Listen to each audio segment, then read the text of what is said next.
عندي 17 سنة وبحب ابن عمي، عادي لو دعيت ربنا نتجوز؟ هل ربنا هيغضب عليا عشان اللي مكتوب عنده أحلى من اللي عايزاه؟ هو شخص على خلق ودين. لا يا بنتي، لا يا بنتي يا حبيبتي، ادعي طبعا. يعني يعني ادعي ان ربنا سبحانه وتعالى يعني يجوزك ابن عمك لو كان في خير.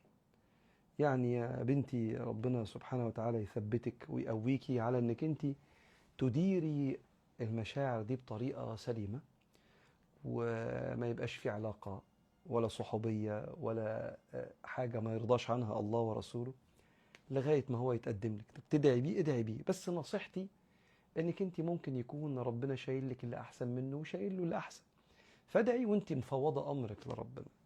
ودايما كانوا بيوصونا بالجواز ادعي بالخير اكتر ما تدعي بشخص، عشان مش كل شويه تتعلق بالشخص كل ما تدعي، فلما ما يجيش يبقى عندنا سعاده مشروطه، شرط لازم اتجوزه عشان ابقى سعيده، مع ان ممكن يكون اللي من نصيبك احسن. فادعي طبعا، محدش يقدر يمنعك من الدعاء باي حاجه، لان ده ما فيهوش اعتداء. يا رب اتجوز ابن عمي، ده ما فيهوش اعتداء في الدعاء. لكن في نفس الوقت فوضي امرك لربنا، والاجمل تدعي بالخير في الجواز. وربنا يسعدك يا بنتي.